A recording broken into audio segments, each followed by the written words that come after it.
Hey guys, how are you? Happy day to you guys. It is a fabulous, fabulous day. And it also could be a scary day for you if your company closed its doors. What if? What if your company closed its doors? That's what I want to talk to you guys about today. Because, oh my gosh, if your company closed its doors, how would that feel? And what would be the rippling effects of that if your company closed its doors? What would that happen to your business? What would happen within your life? This is a tender subject. This is not a subject that a lot of people talk about, but it is something that happens monthly, yearly, around the world. Lots of things happen, and it's not something that we want to talk about. It's not something that we want to contemplate, because you know what? We all love our company. We have this, we love its products. We love its ingredients. We love its compensation plan. We love its purpose. We love its values. It matches with our beliefs. We just love everything about our company, and we want everyone to know about it too, right? So, but the thing is that we don't own our beloved company. We are a representative. We could be an ambassador. We could be a distributor, whatever you want to call yourselves, whatever label that the company gives you to do the job of selling its products and having people join your team so they will sell their products, right? That's the purpose of that.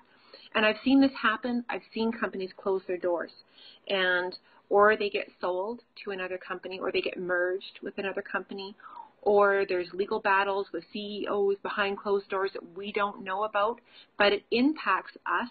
It impacts our life, it impacts our family, and it certainly impacts our heart and affects our mental state. So I want to share some ideas with you to help you protect yourself, to help protect your family, and to help truly protect ourselves as business owners. As entrepreneurs and business owners, we need to protect ourselves. So I'm going to give you some tips and ideas of how to protect yourself. So it's a little bit of it, like I said, a sensitive, kind of itchy ear, sorry.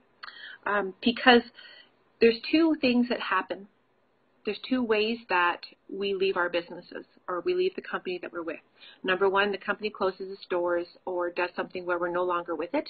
But the second one could be where it's something that we have made that internal decision, that mental decision to change companies or leave this company. Maybe they changed its compensation plan. Maybe they went and changed a bunch of the ingredients and you don't like them as much as they did. Maybe they shifted with the CEO and the management changed and it doesn't quite align with your beliefs and values anymore. They've done something that has changed and you no longer desire to be there, because as human beings we have that right to choose. You know what? Because we are an army of volunteers.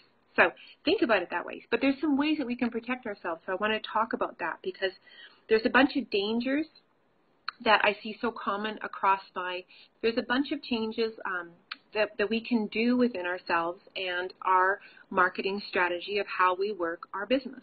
If we are a smart and savvy entrepreneur, if we are a attentive business owner, there's some things that we can start being attentive to, because so often, and I confess, I used to be this person. I did all of this. So what I'm sharing with you, what I'm talking about, I've either done or personally experienced or had an immediate family member that has gone through it. That's just how I work my stories. So I used to be all over there on social media. I put the logo everywhere. I was so excited.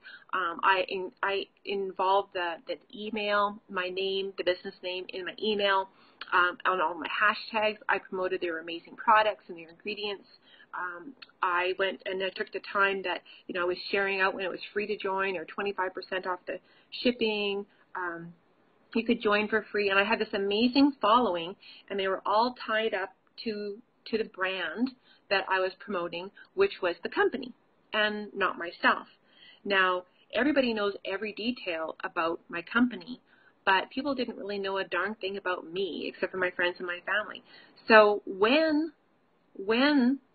that company chose to close its doors, and all of a sudden I have all this branding out there. I had spent hundreds of dollars on business cards.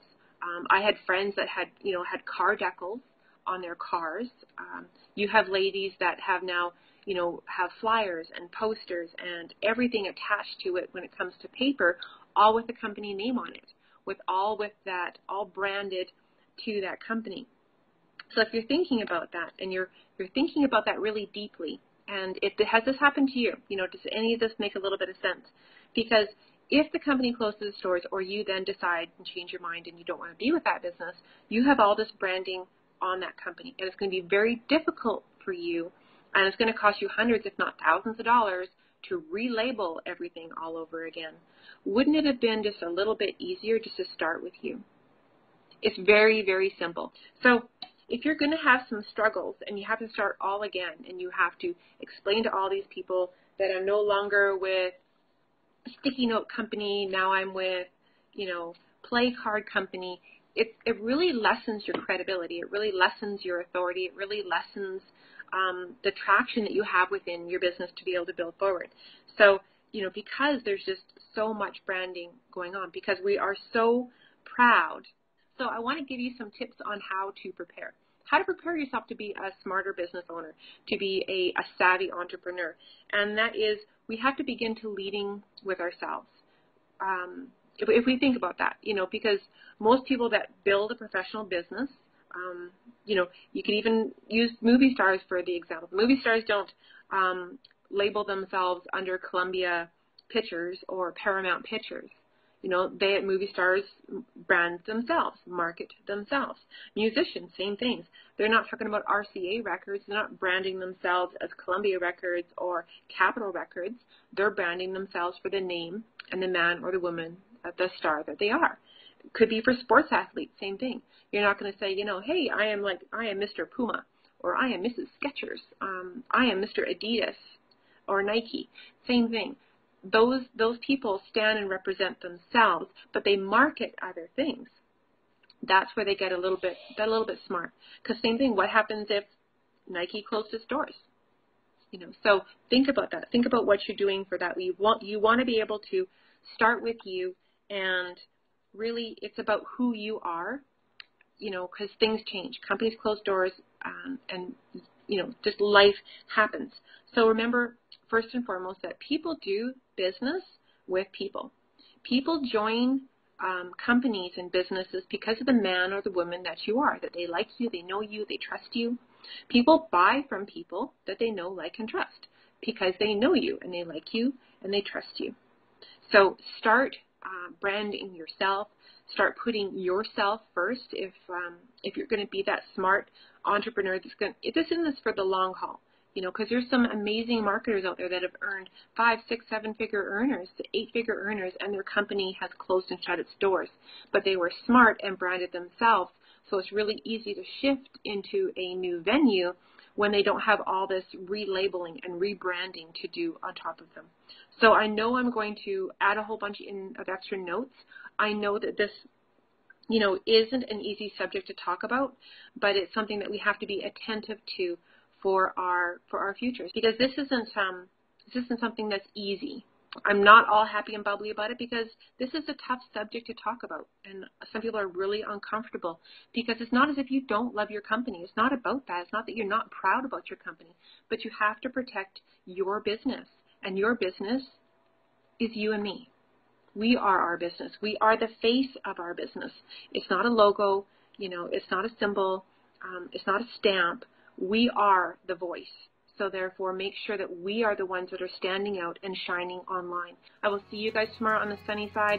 You guys have a fantastic night. Take care, guys. Bye.